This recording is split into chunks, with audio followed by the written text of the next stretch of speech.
Have you ever just really looked at your hand? I mean, it's one of the most complex, incredible pieces of natural engineering on the entire planet. Today, we're going to break down its amazing architecture, focusing on the bones that make it all possible. So we're going to zoom in on two groups of bones that sound super similar, the carpi and the metacarpi. But here's the thing, despite their names, they have totally different jobs. So what really sets them apart? Well, let's dive in and find out. Okay, to make this all crystal clear, we're going to use a pretty simple metaphor. I want you to imagine your hand is a bridge. Seriously, this one idea is going to help us understand exactly where every bone fits and what its job is.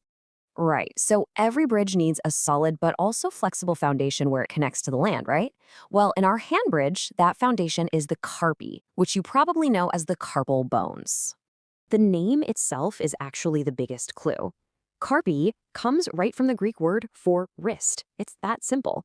These are literally the bones that make up your wrist. And this isn't just one solid bone. No way. It's actually a cluster of 8 small, kind of weirdly shaped bones all working together.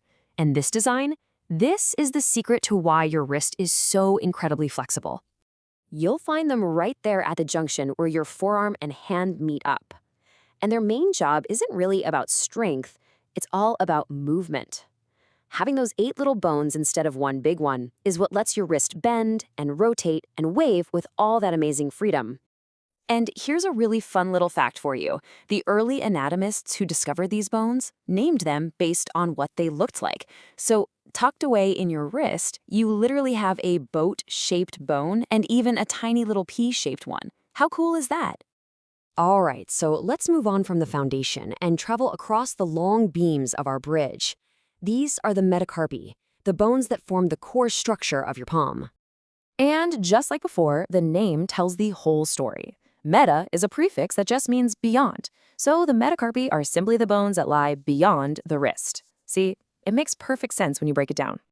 Now, unlike that cluster of 8 carpes, you have 5 metacarpi. They're long, they're slender, and you've got one for each of your fingers and, of course, your thumb. You can actually feel these bones right now on the back of your hand. Go ahead, give it a try. They run all the way from your wrist out to your fingers, and their job is basically the opposite of the carpes. They're all about providing stability and structural support for your palm. Here's a fantastic way to remember them. Go on, make a fist. You see those knuckles? A lot of people think those are your finger bones, but they're not. They're the heads of your 5 metacarpals. It's a perfect illustration of where they are and what they do. Now, while most of the metacarpals are there for structure, the one that connects to your thumb is, well, it's special. It has this unique saddle-shaped joint that gives it way more mobility than the others. This is the anatomical secret behind our opposable thumbs, the very thing that lets us grip tools and do all sorts of delicate tasks. So let's bring this all together.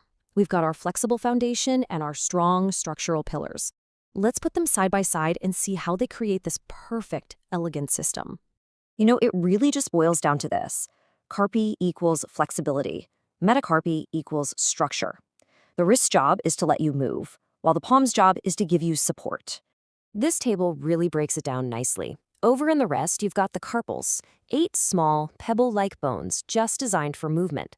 Then, in the palm, you have the metacarpals, 5 long, slender bones designed for support and grip. 2 totally different designs for 2 totally different but equally important jobs. So at this point, you might be thinking, okay, that's some interesting anatomy, but why does any of this matter to me? Well, understanding this design is absolutely crucial, not just for knowing how our hands get injured, but for appreciating how they work every single day. Yeah, this whole flexibility versus structure thing, it isn't just academic, I promise. It explains everything from how you can type on a keyboard to why an artist can hold a brush with such precision. It's the reason we can do thousands of different tasks with our hands. You know, just take a look at common injuries. If you fall on an outstretched hand, all that force goes right to the flexible wrist, often injuring one of the carpi.